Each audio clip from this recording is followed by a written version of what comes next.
in hindsight, I look back at that and I see the great things that came of that, the different characteristics that I kind of was forced to take on myself, and how it led me on this path to my life now. So I look back and I actually, I have, first of all, I have empathy for my parents of having to deal with that situation. So I don't believe we ever fully reach our potential. Um, and the more we can get clarity on where we want to go Mm-hmm. and take those steps towards becoming our best, the best we Mm-hmm. can be. Hey everyone, let's start healing. I'm Adrienne Murchison. Welcome to episode 71 of the Let's Start Healing podcast. We have more in common than we think, and what we have in common can change the world.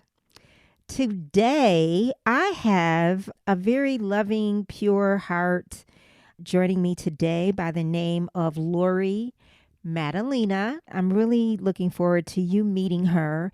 She is in the corporate world and she talks a lot about her knowledge and awareness of leadership and what is quality leadership. So she talks about that in a very real way, as well as her journey and how she came to be in the place that she's in, and really bringing a lot of humanity and who we are as a person to the corporate world. I'm a person, and I'm going to tell you right now, I have never really understood the corporate world, even though I've been in it most of my adult life. And I'm only coming to a new awareness. I've never understood how we can be who we are, naturally in our everyday lives, with our family, with our friends, with our neighbors. We can be who we are inherently. And then we can step into a corporate environment. We walk through the door, we go up the escalator to that office or the elevator to that office, and then all of a sudden, it's a different environment. I'm really coming to a new awareness for myself about how I can visit a friend's office and I can feel a visceral energy, something that feels negative. Even past places that I have worked where there's a visceral energy. And I think to myself, what is that about? Why is it this way? Because I could interact with someone who works in the corporate world outside of the office and they're a different person. And what I'm realizing, this is my personal opinion, I think that when we're in a corporate environment, often we're operating in that ego place of our humanity. We're not operating from the natural part of ourselves. And that ego place of our humanity is not going to be about love. It's not going to be about caring. And this has been very interesting to me because something that I bring up in the conversation with Laurie is empathy. Since the pandemic started last year, we're hearing a lot about empathy, empathy, empathy, empathy. And I'm like, what the what? Because I feel a little bit cynical when I bring up that word in terms of the corporate world, because I'm an empath. And if anybody listening is an empath, or if you know someone who's an empath, it's not something that you can control to a great degree. You are who you are. You feel what other people feel. That's how I am. I feel what other people feel. I feel their energy, I feel their vibe. I care about what they're going through. And so to hear that in a corporate setting is odd to me, and that's where my cynicism comes in. But that's my ego talking right now when I speak about my cynicism. That's my ego talking because obviously there's an awareness on the part of leadership that, hey, this is needed. So, anyway, it's something we touch on in our conversation, But Laurie is a very dynamic woman that I was so grateful to talk to. I related so much to the things that she brought up. And she is an author, and she's in two books from Kate Butler's Inspired Impact series that I have brought up a number of times on this podcast because I'm in Kate Butler's book Women Who Rise, and I've interviewed authors from several of Kate's books. Laurie Maddalena is in Women Who Empower and also in the latest book, Women Who Shine. In Women Who Empower, she's talking about her upbringing, how she really developed the drive that she has as a result of her teenage years and what her family was experiencing. And I'll let her chat with you about that. And then in Women Who Shine, she talks about developing her self confidence. She is really somebody that many people can relate to, men and women. I want to give you a little bit about her background. She's a CEO and a chief leadership consultant at Envision Excellence. She's a certified speaking professional and she teaches leadership skills to corporate leaders. Her vision is to create a world of engaging cultures where people love to come to work. And she mentions in our conversation how she thinks her calling is to spread love, and this is her path of spreading love. Laurie lives in Maryland with her husband and her children, and she will talk a little more about that. And I'm just excited for you to meet Laurie. So let's get started. Let's meet her, and let's start healing. Welcome, Laurie. Thanks, Adrian. Great to be here with you. It is so wonderful to have you here. I am excited. As I just told you offline, I loved your chapter in Women Who Empower. You told a story of growing up and challenges and struggles in your family financially. Would you share a little bit of that? Because that led to, it seems, where you are today and how you Sure. chose the direction that Yeah, you went well, in. my story is really focused on primarily my teenage years. I had a great childhood, and I'm the oldest of five kids. And in my teenage years, my parents had a business that, because of the real estate crash of 1987, didn't go well, and so we had some financial difficulties. So there was a point in my high school years where we were on government assistance, and I was on reduced lunch, that's subsidized lunch. And it was a struggle. It felt different. And I hid that from a lot of people. I certainly didn't share that with a lot of people. And so at that time, as a teenager, those experiences really felt hard. It felt challenging. It felt difficult. I didn't want people to know about it. I was embarrassed by that. But my story is really about this kind of evolution of as I got older. For a few years there, I really blamed and complained about my life of how I had to pay for my own college and felt like I had this huge responsibility. And it took me several years to really get out of that and shift that mindset to really taking more ownership of my life. And so there were, experiences through that led me to start to realize that, nothing's going to come in and sweep in and change these circumstances for me, that I had to do that myself. The story is really about how I'd say probably in my mid 20s, I started to really shift and take ownership and make some different choices in my life and start a career path and not stay stuck in those challenges. And then, was able to start to evolve my life in a better way, in a better path. And I really look at that situation now as an advantage, that Mm-hmm. although at the time it felt like a disadvantage, of course, in hindsight, I look back at that and I see the great things that came of that, the different characteristics that I kind of was forced to take on myself, and how it led me on this path to my life now. So I look back and I have, first of all, I have empathy for my parents of having to deal with that situation. And I can see how it served me in so many ways. I think I have more drive and I was responsibility. just thinking of that word drive. Yeah, I mean, I'm not sure I would have had that if I Yeah. had grown up in a family where everything was handed to me or it was just easy. I think those challenges really helped shape who I am. Hmm. And then at the same time, I asked you this offline. If do you think that maybe you're naturally a leader and you're in leadership, corporate leadership, a consultant, and you're a public speaker? And do you think that at the same time those qualities were just naturally in you too? And if you hadn't gone through any of that, would you still be, you think, where you are right now? Well, I don't know if so. I think that there were qualities in me that took time to express themselves. And in fact, I'm writing a story for Women Who Shine, Kate's new book that's coming out. And that's really about how I grew up with very, very little confidence and didn't have much confidence in myself. I was a pretty quiet, shy child.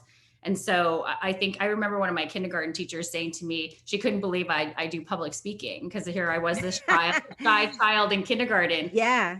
I think there were qualities in me that weren't being expressed, and certainly going through these challenges maybe brought more of that out in me. I think I built confidence as I got older. And in part of that, part of my story of having to overcome some of these challenges is I would start to take action. So once I start to shift my kind of victim mindset and realize that I don't want to stay stuck in this, I started to take some actions. And through those Hmm. actions, I think I built confidence and it brought out more of those leadership abilities. So I think there was definitely some light in me, some positive qualities that were there that maybe I wasn't fully expressing or didn't feel confident enough to express. And as I got Yeah. older, starting to develop them. And I really think this is true in leadership and the work I do with leaders as well, is that people always ask this question, are leaders born or are leaders made? I think leaders are made, and there are qualities that some people have that lend themselves to great leadership, like approachability or Hmm. compassion and empathy. So if those come natural to you, some pieces of leadership might be easier for you, but those Yeah. certainly are things that can be developed too. Yeah. Yeah. Something that really struck me that I already know, but I don't know, was just somehow crystallized at the end of your chapter, on the last pages, because you describe just different challenges, from childhood into young adulthood. Because I have my own challenges, we all do. And I just felt like we're the constant. We're the constant. So it's not really about all these things that pass us by. It's about who we are Right. and how we respond to them. Yes.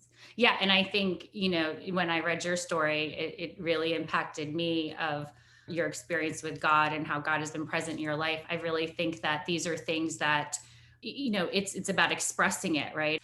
And I think it's who we are on the inside, right? So Yeah. there's always that piece of us of who we are, and maybe that's not always coming out in life, and we have to go back and find that. I think Yeah. finding that God in us, right? Of Hmm. that beauty in us. That Yes.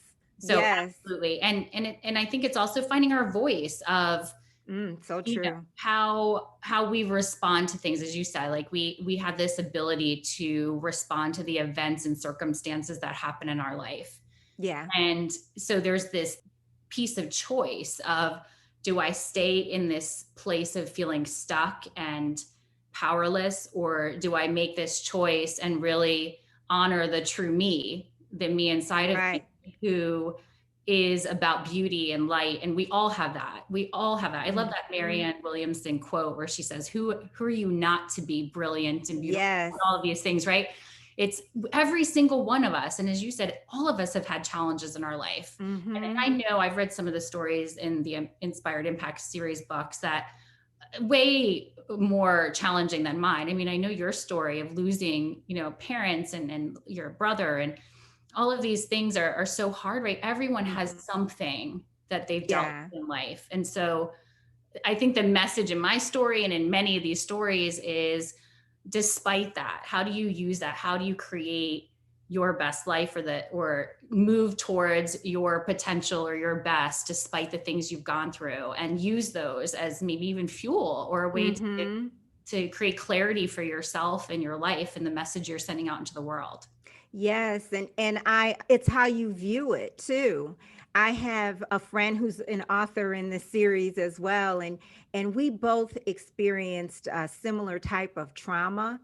And I asked her years ago, she doesn't relate to it in the same way that I do. Mm, And I asked her years ago, how is that? How do you not? And so I didn't understand her answer. Basically, her answer, these weren't her exact words, but her answer was something like, I just don't, yeah, something like that. And it took me years to realize that she didn't let that rule her, for lack of a better word, right, you right, know, like it right. didn't define her. Yes, It yeah. did not define her. And this is the human experience, right? We all have Yeah. different ways that we deal with these challenges and processes. And for some of us, we have to go through a process Mm-hmm. a different process to get to a certain point. And I think that's so true. Like everyone's circumstances are different. Yeah. Again, I know I stayed stuck in that circumstance for a while, and it took Mm-hmm. me quite a few years to really start to shift that and see it and view it from a different way, that I could do something with that and create something different in my life. Mm-hmm. Mm-hmm. And I'm so curious about what you see in the corporate world. And you mentioned the word empathy, which I do hear more, in the last couple of years, even before the pandemic. How real is that in the corporate world now? I mean, how are I will say, even with the company I work for, they do bring empathy into it, but how real is it? How much do you see and really hear about empathy? Well, I think we still have work to do in a lot of organizations with a lot of leaders. I say there's like the traditional leader, which is that more command and control, old style leadership, which is still very prevalent in many organizations today. And then Mhm. I call what's more modern leadership, which is more about support and treating people as human beings and bringing out the best in people in positive ways. And empathy is a piece of that. So, certainly I'm seeing more. I think we're definitely seeing a shift that way. I've seen an Mhm. evolution I really think we have to evolve as leaders, whether in Yeah. the corporate world or in other industries, of meeting people in a different place. Like what worked 30 years ago as a leader doesn't work today. And so just Right. we've seen society and our families, I think, even evolve. Yeah. I've seen a huge evolution. When I was a kid, there were a lot more moms staying at home. That was pretty common among Mhm. my group of friends. Your Mhm. mom was home at Same. 4 o'clock, cookies Yeah. ready, right? And you went out Yeah. and played. Now there's a lot more women in the workplace, in advanced positions and leadership and management roles. And I see a lot of more men or Mhm. partners who want to be more involved with their kids. And so there's more of a partnership approach in many households. And so all of this impacts leadership as well, Right. how we Right. have to um, really modernize how we work with people to bring out their best. That old school traditional type of organization and leadership does not work and will not keep people engaged. Yeah. Do you think that millennials, if there or even what's after millennials? I think it's Gen Z. Yeah. Gen Z. Do you think they have a lot to do with it? Them coming into the workplace and just adjusting to, how they are. I mean, a lot of them are very compassionate, Hmm. people. They feel so deeply. Do you think Yeah, I it has something? absolutely think that generations have an impact on how we have to lead and how organizations are today. And a lot of times leaders will criticize the younger generations. Like for a long time, it was millennials, right? And I think we still Yeah. talk about millennials like they're young. The oldest millennials are about 41, Yeah, 42. that's why I had to second guess Yeah, myself. they're Yeah. they're mid-career. And so, Yeah. a lot of people will say millennials are entitled, and that millennials are selfish, and they want to be promoted right away. Well, certainly there are some millennials like that. There are certainly Gen Xers like that, or baby boomers. So, Yeah. I think there's certainly different ways that the younger generation grew up. I'm a Gen Xer, and when I entered the workplace, if your boss didn't talk to you, that was it probably meant you were doing a good job. There was very little around how do we engage employees. No one talked Mm-hmm. about coaching. And if you had a good boss, you were lucky. But it was generally, put your head down, do your work. Maybe in 5 or 10 years, maybe you'll get Mm-hmm. promoted or rewarded. And I think the younger generations came in and started to say, I want some meaning in my work. I actually want to enjoy it. I don't want to just collect a paycheck. Right. And so they started to shift how we think about work. And I think there's a lot of positives that have come from that. Yeah. Certainly different generations have different values. They grew up differently. Millennials and Gen Z had a lot more choices than previous generations. Yeah. So I think this is, going back to what you said about empathy, this is where as leaders, we really need to cultivate those skills of empathy and flexibility, of Mm-hmm. not putting people in a category of, well, you're a millennial, so you're this way, and just really getting to know our employees as individuals and what's important Mm-hmm. to them, what brings out their best performance, what supports them in being the best they can be, helping them develop in their career. As a Gen Xer, I want meaning in my work too. I want to feel engaged at work. I don't want to just collect a paycheck. So I really think they have brought a big shift in how we're looking at how work looks like today. Yeah. And so since the pandemic, um, what are you seeing in terms of, the needs that people have, Yeah. especially as some are starting to get back to normal? We're not, exactly the same. I'm not the same person I was a year ago. Right.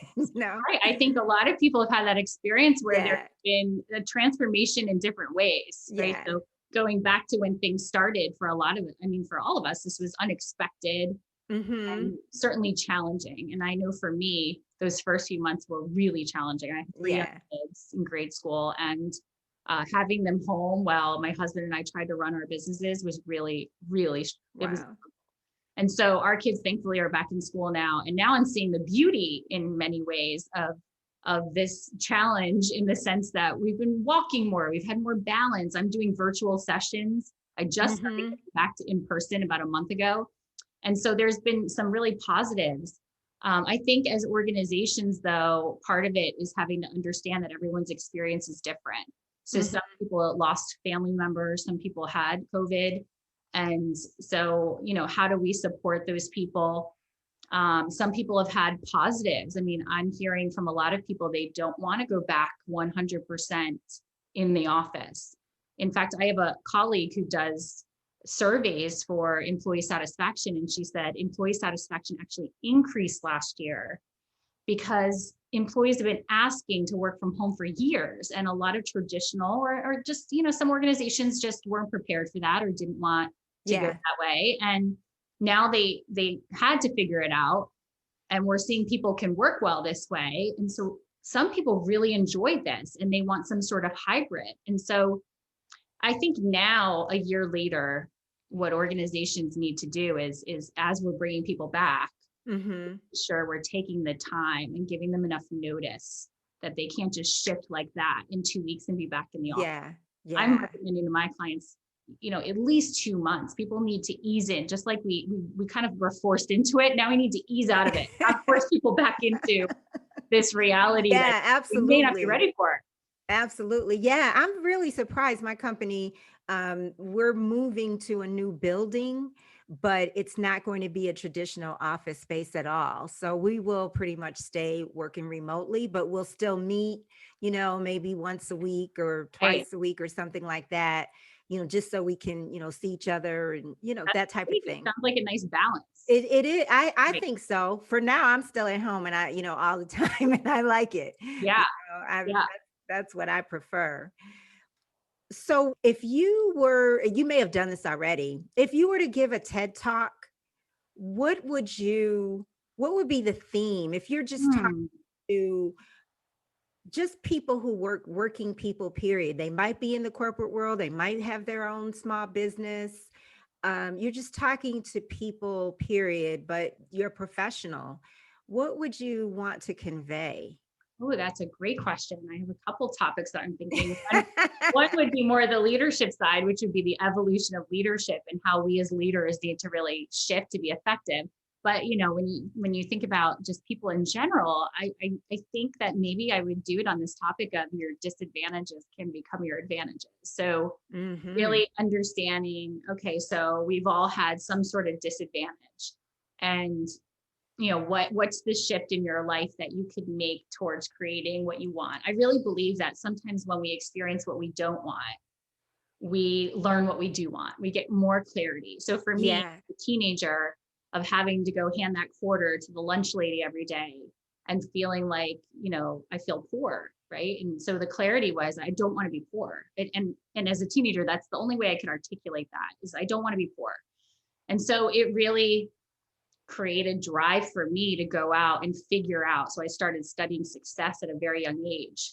I started getting books and Yeah. Tony Robbins. I had his tapes back when they were like actual cassette tapes. I remember the Walkman, and whatever I could get my hands on, I wanted to figure out, and often written by people who had much harder circumstances than I did, but what did they do to create success? And so I really think that that would probably be my topic, is how can you shift that seemingly disadvantage and use that as fuel to create clarity for what you want in your life. And, Mm-hmm. Mm-hmm. I would have never imagined I am where I am today. And now that I'm where I am, I have more clarity of where I want to develop even more in my life. And I truly believe that we never fully reach our potential, that there's Yeah. always more for us. And as you reach your goals, those goals get more and more, and maybe more impact, and more of the true you comes out. So I don't believe we ever fully reach our potential. Um, and the more we can get clarity on where we want to go Mm-hmm. and take those steps towards becoming the best we Mm-hmm. can be, I think that's what it would be around. Wow. I just today, this morning, I was looking at this um, speech that Denzel Washington made to college graduates, and he was speaking to something about what you just said about us not reaching our potential. And Mm. he actually might have been referencing somebody else, but they had talked about he said, imagine being on your deathbed and you're surrounded by ghosts of lost opportunities, who you could be, what you didn't decide to pursue. And they're talking to you, and he said it somehow poetically about, now we have to go with you to the grave. There was some image, whoever was doing this video on YouTube, they had images of like these shadows at the windows.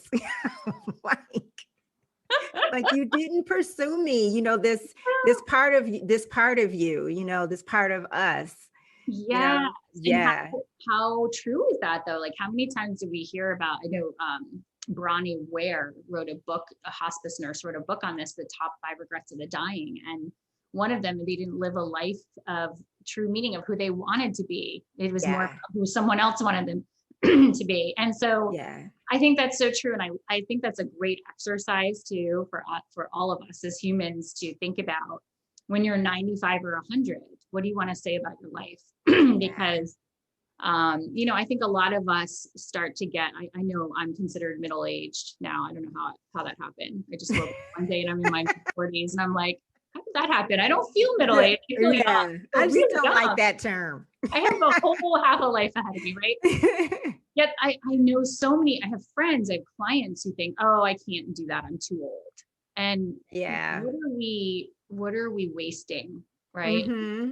What do we want in life? And really thinking from that perspective, I think is great of what are you going to say to yourself at 100 when Yes. you're here? What would you say to yourself? Take more chances, do things that you love, and enjoy life more. So Yes. I know for Yes. me, a lot, being in the moment is something that, in fact, I have a little saying in front of me. It says, enjoy the moment.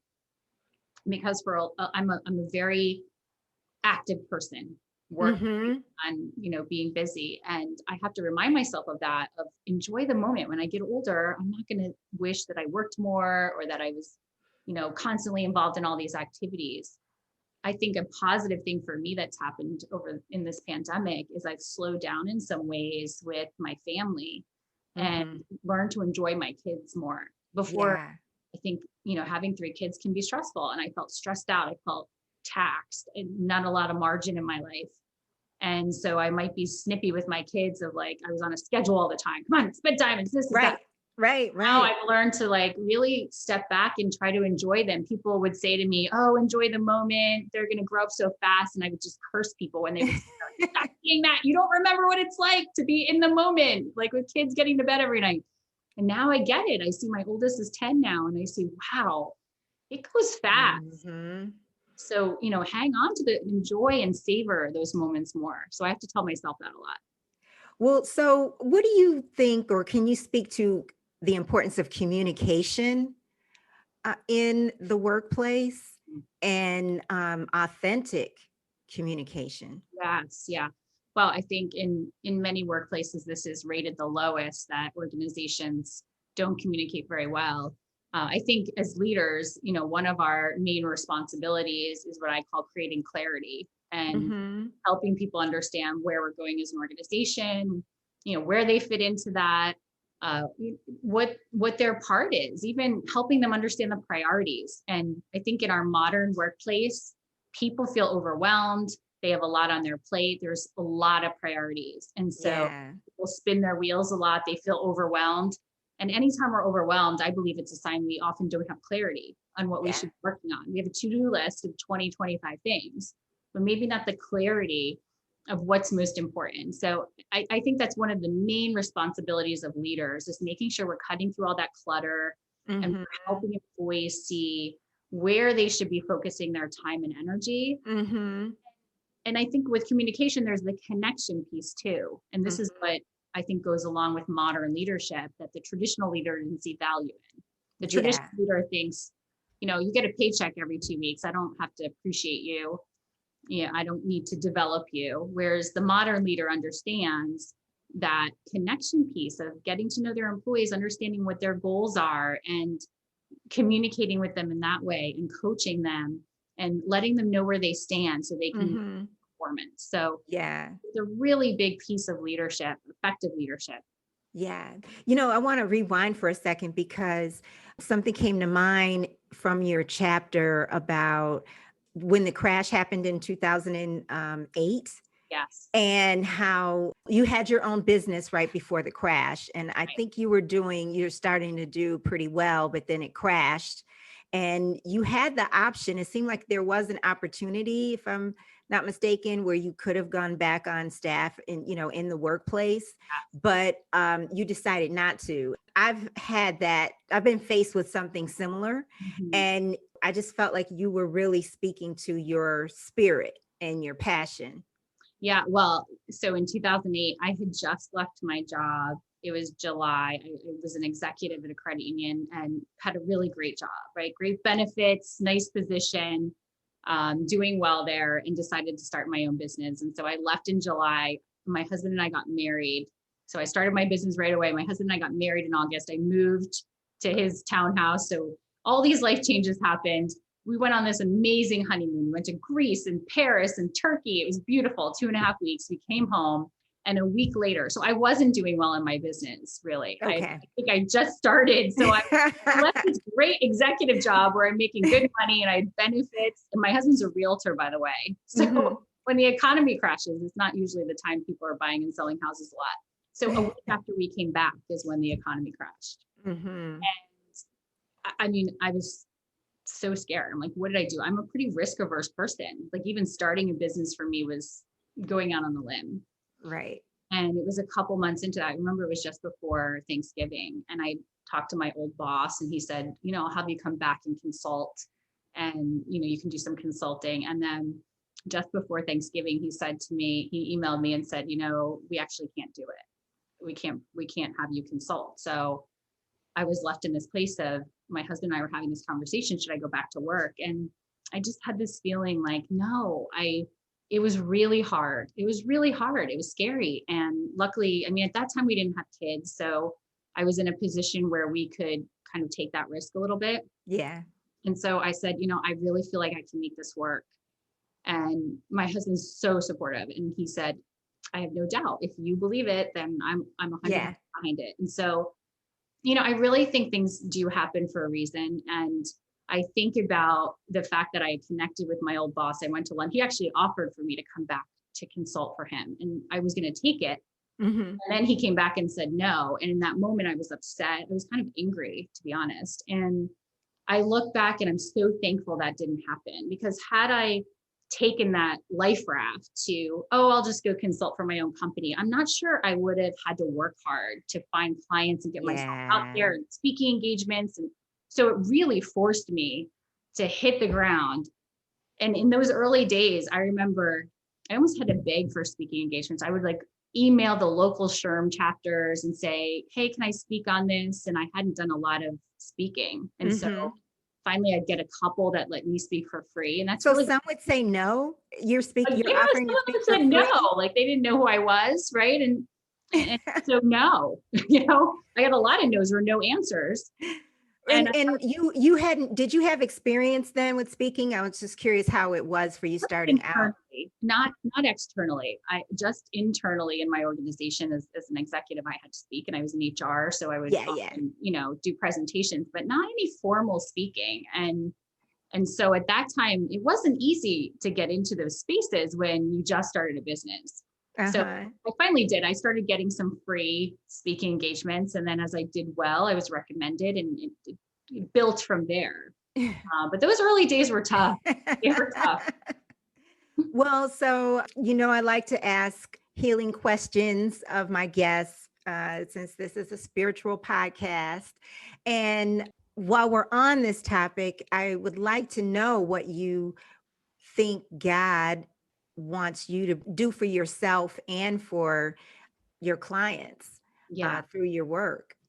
I've never verbalized this, but a few years ago, I felt like my purpose, and this might be everybody's purpose, I don't know, is to spread love. And Yeah. so whatever that is, and that can be in my work of being encouraging, giving people tools, helping them to be the most influential, best leaders they can be, teaching in that way, or it can Hmm. be I'm on Facebook of making sure the energy I'm bringing is positive energy and encouraging and, nice comments, not the divisive type of thing. So, Yeah. I really believe that, and it's easy in many ways. In some ways it's not, right? It's a learning curve and it's a developmental piece for me. And so I think, my purpose, like probably a lot of people's, is to be the best person I can be and Hmm. spread love and to, I think we all have God in us. I think God is, Hmm. you talked a lot about this in your chapter beautifully. And Thank I you. say that to my kids all the time. God is love. God is love. Yeah, So, same here. I say the same thing. how do you approach things, whether it's with other people or having compassion for someone who might be mean to you or not very kind. I Hmm. believe that's what I'm here to be. I could have chosen many different types of professions. I don't know if I was just called to do one thing. I feel I'm called to do the best I can do and to be my best self in what I'm doing in this life. Yeah. And so, how would you describe God um, as you know him or her? In for you, how would you describe Yeah, God? I think this has evolved for me over the years because I still have a lot of questions. I don't know Hmm. everything. But for me, the evolution, I really truly believe in the law of attraction, and that what we put out in the world, we draw to us. I believe that God is positivity and complete love. And so the absence of that is what we shut ourselves off to, Yeah. our higher power, God, or whatever you call it. That's what I believe, is that, Yeah. God is all love. God is all encompassing. God is accepting. There's not a bad God in my view. Right. Yeah. It's when we experience these things, we're shutting ourselves off maybe from connecting to spirit or to Yeah. God. And so, you were a big fan of Course of Miracles. I study Course of Miracles, and it's really opened my eyes to just being present and having that presence in my life. So Yeah. I do practice religion, Hmm. and I'm a spiritual person. I think you can be both of those, and I Yeah. believe that. I believe personally that everyone has their own way to practice as long as it connects them to who they want. There's no right or wrong, in my view. I know not everybody. Absolutely. It's very interesting to me how people, and I don't think I've ever actually looked at the word up in the dictionary, but I feel like people have different definitions of the word spiritual. Mhm. And I only think of it as my relationship with God. Right. And, when I'm asking someone, that's all I'm really thinking of is, even if I say, what's your spirituality? I'm thinking of relationship with Yes, God. that's how I feel as well. Yeah. And I think that there are, my experience is that I've experienced people in my life who say that they love God and they follow God, yet can be judgmental. And I don't think that's connected to God.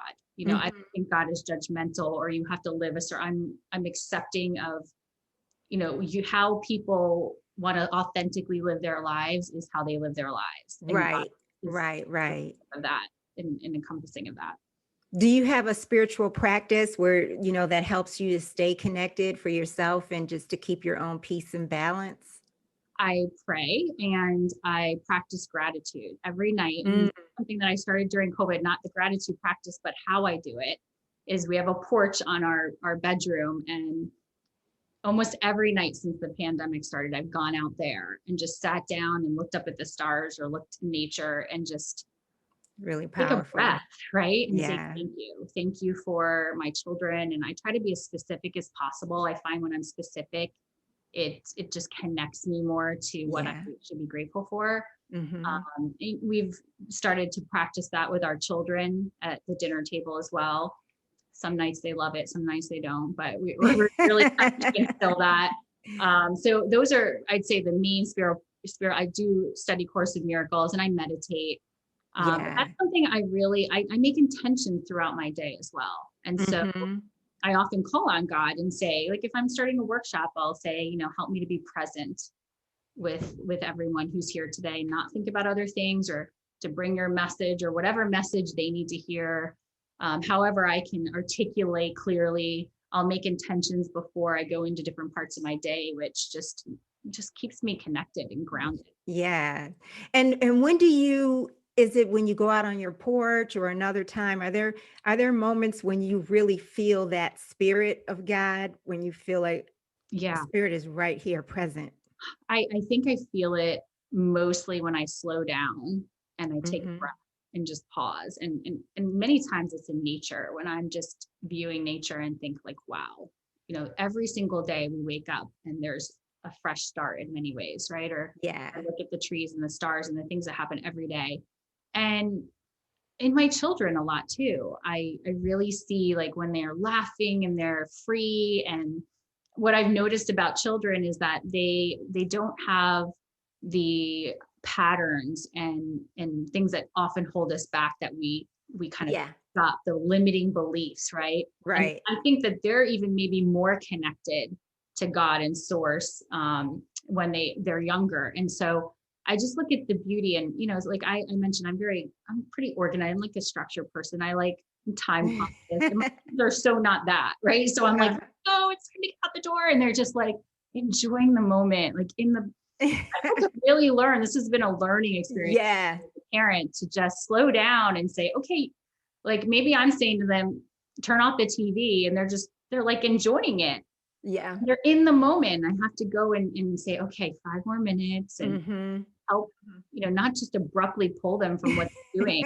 It just can be immersed in the present moment and see the beauty in that. So I Yeah. can see it through my kids as well. I feel that presence.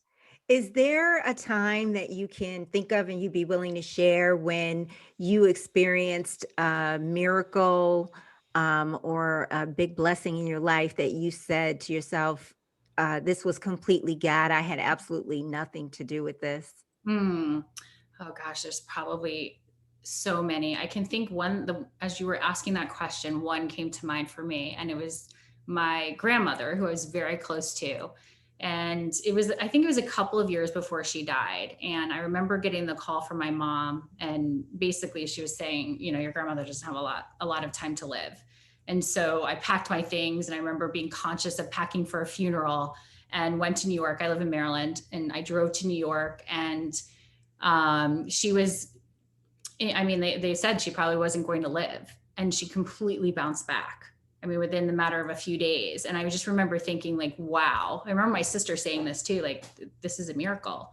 It Yeah. wasn't supposed to, and I think she was in her early 90s at this point already. So you wouldn't have thought that. Exactly. And it was just like these unexpected things that happen. I know there's been so many times in my life where I've said, wow, like this has turned out, I didn't expect this, or there's been some sort of miracle. I think there's many miracles all the time if we're looking for them. Maybe I'm not always as conscious of looking for them. But that was one that came to mind when you asked that question. Yeah. I'm thinking like, how did That's a beautiful miracle. Yeah, we got a couple more years with her, which was great. That's beautiful. Well, how can people reach you if they want to get in touch with you? What's the best way? I'm on LinkedIn, Laurie Maddalena, and also Facebook. I've started Instagram. I have a few posts on Instagram. I'm not always the best at getting on there, but also my website. So lauriemaddalena.com is a great way to reach me. And I post blogs and do videos sometimes of value for leaders. So. Wow. Once again, in terms of people who are employees, like, are you hearing from your leaders that there's this common need that their staff has as a result of these times that we're in? Yeah. Because we're dealing with so many multiple things. Right. I think right now the best thing leaders can do is to personally connect with each of their employees, because every single person's experience has been different. And I think a mistake that some leaders are making is thinking that because we're a year into this, that this is normal and everything's okay. I know personally from working with some leaders who are still struggling, who might have kids at home, who are maybe transitioning their kids back in a hybrid model. And, they kind of got into this groove and they learned how to deal with it. And now it's being shaken up again. So I really think the flexibility, the empathy, the listening, and just checking in and saying, hey, I just wanted to see how you're doing personally outside of work, just you as a person, your family. And I think this is a lesson for leaders coming out of the pandemic and just in life, is that our employees are human beings. They all have things going on in their lives. And if we don't ask, if we don't understand where they're coming from and how things are impacting them, so that we can support them through these challenges so they can be their best self and feel that connection to the company. I think that's a really great place for leaders to focus right now. Yeah. I've been thinking recently about great leaders, because I know for me personally, I don't think I'm alone in this, but when there is a really compassionate leader, I think people really want to work for that person. Oh, absolutely. They want to go just 10 extra miles. Yeah. You absolutely. I think you want to do more for that leader. You're willing to put more effort in. And this is really where I think we get employees engaged. Engagement is when people are bringing their full effort to work. Their emotional, their mental, their physical energy to work every day. And so the way we do that, empathetic leaders are people, they gravitate towards people gravitate toward leaders like that. Leadership is action. So leadership is not a hat or position that we hold. Just like the word love. Just like love is action, right? Like if you marry a spouse, you might get up and say those vows. That doesn't mean that, okay, I said them once and now I love you. I don't ever have to express that or show that again. This is why a lot of relationships maybe don't last very long. We have to put effort. Both people have to put 100% effort into that. It's action. Love is action, right? The same thing with leadership. I think the traditional leader thinks leadership is a position that I hold, that I make decisions and that I'm responsible for people. And the modern leader understands that it takes energy and effort. That we need to coach people. We need to give them feedback, support them, understand what their goals are, have conversations and connections with them, that those actions are important. I don't believe everyone's meant to be a leader. Yeah. And so as people are thinking about leadership roles, they should think about, do they enjoy the people side? The people side is really the most important piece of leadership. Yeah, that's powerful. And I find it true. I find it true. Thank you so much, Laurie. Thank you so Adrienne. much. I think this has been a great conversation. I so appreciate you having me on. Oh, thank you. I know that this is helpful, and not just for this podcast and the people listening, but for everyone that you speak to. I can tell it's very rich food. Thank you. So great being with you. Thank you. Thank you for joining us. You can listen to all of our Let's Start Healing episodes on traditional podcast platforms.